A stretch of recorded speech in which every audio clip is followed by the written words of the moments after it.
Greetings and welcome back to my channel. Today we're going to be looking at the 2003 family comedy film Cheaper by the Dozen, directed by Shawn Levy and starring Steve Martin and Bonnie Hunt. Let's begin. Tom Baker is a football coach at a small rural college in Midland, Indiana, where he raised 12 children, and his wife Kate has written her story in a book and hopes to send it to her friend to publish the book. One day, Tom unexpectedly receives an offer from his old friend and football teammate Shake Maguire to coach at his alma mater in his hometown of Evanston, Illinois. Tom accepts the offer and demands all the children vote on moving. Despite losing the vote, Tom has the entire family return to Evanston for a better home and space. The atmosphere at the Bakers' new house is tense, and the situation at school is even worse. When her book is ready to pick up for publication, Kate is required to do a national book tour to promote it. Tom thinks that he can handle everything in the family's household when Kate is away, so he decides to hire the family's oldest child, Nora, and her self-absorbed boyfriend, Hank, to manage the children.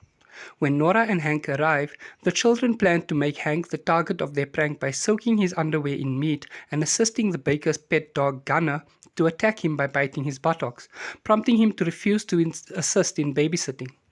As a result, Nora drives off with Hank, while Tom lectures them for their prank. After Kate departs for her book tour, Tom realizes that he cannot handle the children on his own after a chaotic night. In reply to this revelation, Tom tries to hire a housekeeper, but nobody is willing to work with a family as large as the Bakers.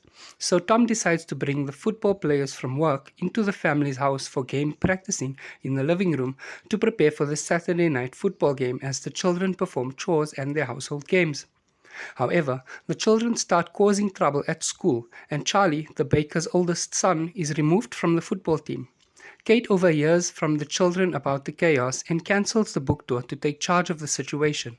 Kate's publisher decides to create an additional promotion for her book by inviting Oprah Winfrey to tape a segment about the Bakers in their home instead.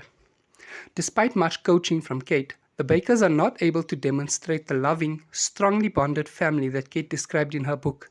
When Mark becomes upset that his pet frog has died, a heated fight erupts moments before the segment starts, leading the cameraman to call Winfrey to cancel it. Mark runs away from home, prompting the Bakers to find him. Tom indulges a hunch that Mark is trying to run back to the Bakers' old home and eventually finds Mark on an Amtrak train departing from Chicago to Midland. Reuniting with the rest of their family, the Bakers begin to address their issues with each other, and Tom ultimately resigns from his position at his alma mater with Shake.